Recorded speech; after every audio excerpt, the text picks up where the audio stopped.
Good morning, everybody. It's Kula Dula from RawStocks. We have another edition of our pre-market prep this morning. You're not going to want to miss this one. We're covering Tesla, the S&P, NVDA, what's going to be happening, and is this all to set up a potential rug pull today? We'll see. We'll get into it. All right. Want to do a quick shout out to our sponsors, Black Box Stocks and GammaEdge. Without those guys, we would not be able to provide this data to you every single day. So big shout out to those guys. All right. So yesterday was FOMC. You could see that this was a wild day. Dropped below our daily 4, ripped all the way back down towards that 65.50 level. And then we're seeing it continue to try to press up from here. So we've had overnight highs as high as 66.59.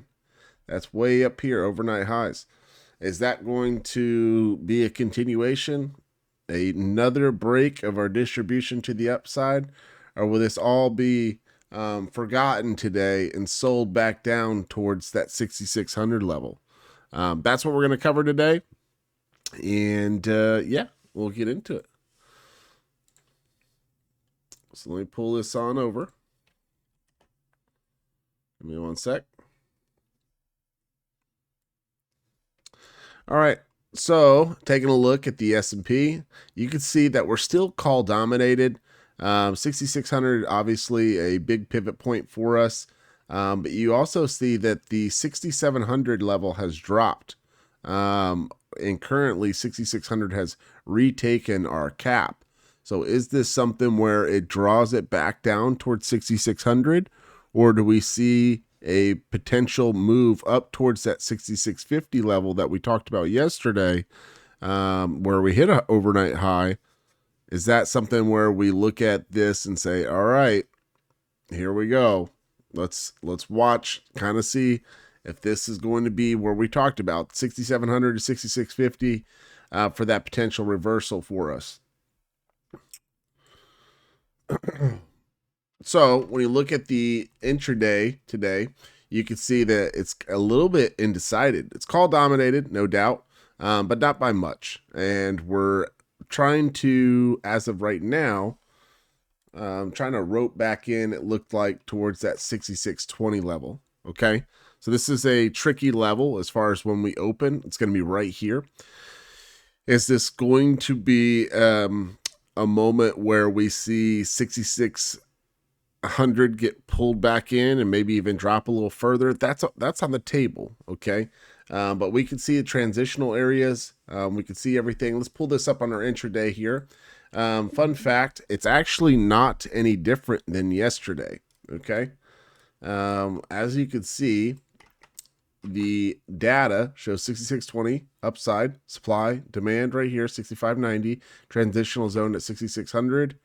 And well, I guess it changed a little bit. That's my bad. So into 6600 is a pivot zone here. Lose 6600, I can assure you that this thing's going to try to sell down and get a little crazy. That's my opinion here. But hold 6600, this thing has that opportunity to really start to fly back up towards that 6659 area. But I do think there will be some selling today involved in the beginning of the market. So we're already seeing it. We'll just kind of see if this thing wants to bounce over the top of 6620. Like, let's say we check off 6620, watch for that move up towards that 6650. 6659 is the overnight high here, but 6650 is the full complex cap. Well, it was the full complex cap. Now it's just a resistance wall on the full complex. But as of now, if we slip 6620, I'm okay getting short, trying to see if this thing wants to roll back down in towards that 6600 level. Problem is, you don't want to get short anywhere else up here besides right here. So if we open right up in this range, it doesn't give you any confirmation till you really lose 6620. And you could find bounces on the high here, the gap close, right? So it's not a fantastic setup. The risk versus reward is not super good because it's a 20-point move right here. So when it's a 20-point move and we have a lot of chop here, a lot of volume, this could definitely find a bounce off of here and rip back over 66.20. It's not the ideal look. Let's just put it that way for anything other than just going long for a move towards 65.20. And you'd wait for that down here towards 6600, or you'd watch it hold 6620 and see if it wants to regain this and try to make its move up towards that. Okay, so you know your cuts, you know your pivots there. Just be on the lookout. When you take a look at SPY, you can see that it has a much lower support level here than we're seeing on the S&P. I think it's important to note that that is the case, but it also has a high set up at 665. So that's kind of in that range that we're looking at, right? In regards to the S&P, the SPX, that 6650 is right around kind of that high that we saw overnight. So it'd be interesting to kind of see what happens here. It's no great setup at all for day traders today. It's just not. It's not opening up in a favorable place where what I would say we'd have an edge. You could just know to buy the dip into that 6600 level. You lose that. I'm not super thrilled about buying any of that dip down here that the SPY ETF is showing. I'm just not a big fan of that. If we lose 6600, I find ourselves probably moving down towards that 6500 level. And that could be coming over time. Okay, let's just put it that way. All right, let's take a look at NVIDIA. NVIDIA making a nice press up towards 175. Honestly, yesterday we gotten along here, and it spent a lot of times chopping here. Virtually, we were looking for the, I think the 172.5. We limped in with the idea that we were limping in, and then we were going to get in at 170, and we got in at 170, and we spent a little bit of chop time around here. I gave it a little bit of flexibility, but we also did hedge this position because data did show us coming a little bit lower. I was looking for the check off of this and then probably a run, and I don't know if that happened over hours. Nope, just came up. But we're in a very profitable call now, and upside down in the puts. I think it's important to note that full GEX here, or full GEX on NVIDIA, has a wall at 175. The wall here at 175. Is this something where we're going to reject off of this and then maybe pull back down? Potentially, okay? We're virtually at a pivot point. 175 is either going to hold or we're going to lose it and likely find ourselves moving down towards that 170 and 167 level, potentially a little bit lower, or we're going to find ourselves holding 175 and making our move up towards 180. Again, not a great place in regards to this. There's no great advantage of anything besides getting back towards 170. You can make an attempt to get back in, but I find myself being hesitant to buying at 170 again after the data that I saw, after the news with China. I think we'd be looking for something around that 165 level before we'd look to get back long on NVIDIA. To be fair, NVIDIA did bounce, so we lost our daily 4. We always talk about daily 4 as distribution, right? We lost it yesterday, pretty strong sell down, bouncing back into that range, and I think that is important to note, that has came down. What am I looking at? Okay. I think it's important to note that we saw that thing come into our 50 daily EMA here, and now it's trying to find that bounce. You have 2 moving averages here. Those are generally going to be used. We're not huge on moving averages, as far as plays go, but it is important to take note of some of those long time frame key levels. And you can see on EMAs that they're all right here on that 174, 175 area. So it's a critical little area that you need to take note of. Now, if you look over the SMAs, we actually have a little bit of a dip below the daily 50, but the EMA, everything here, like I said, it was down here, SMA's up here. This is why moving averages are kind of, whatever with those. But we look at purely data, and what we see is a very call dominated NVIDIA. It's why we bought the calls. But data yesterday was very indicative of a potential drop towards 165 and potentially even to 160.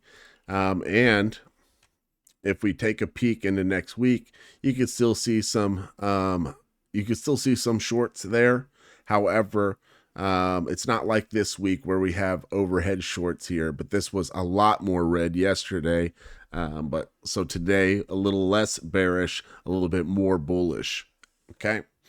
So keep that in mind when making the decision on exiting at 175 or waiting for this thing to push towards 180, that this thing has virtually come down and test into this range, into this 170 range again.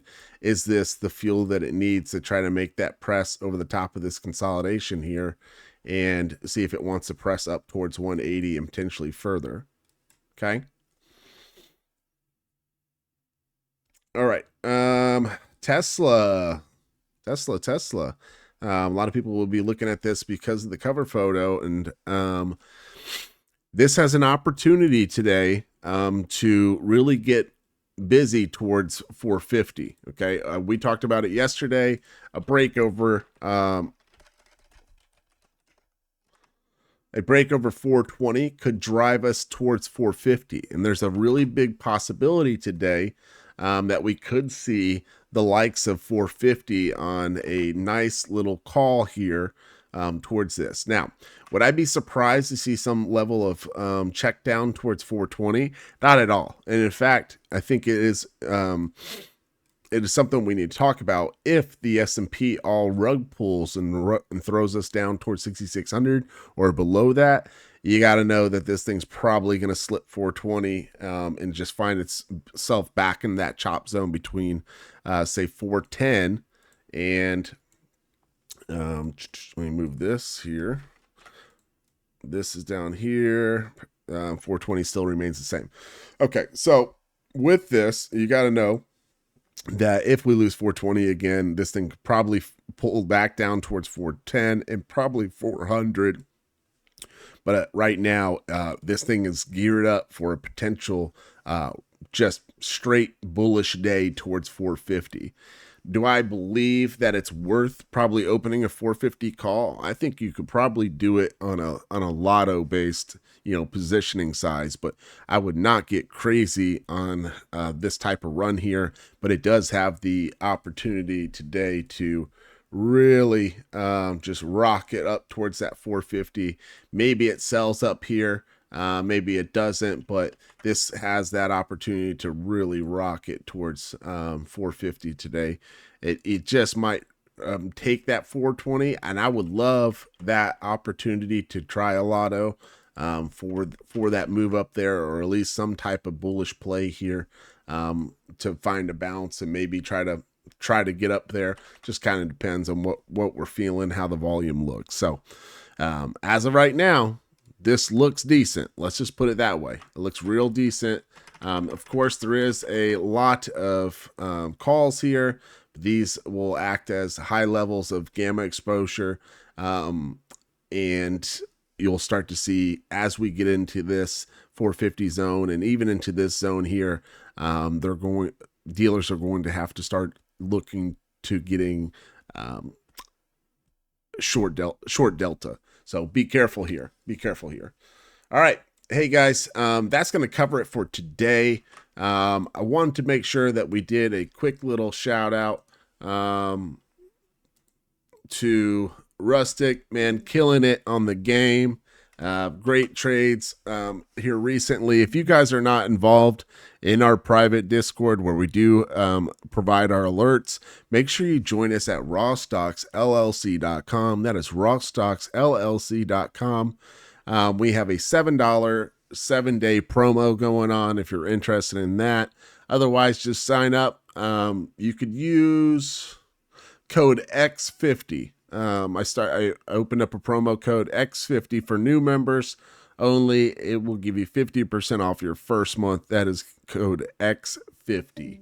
All right. Thanks for tuning in, guys. Make sure you subscribe, like channel, share it, retweet it. You know what to do. Till tomorrow. We'll catch you later.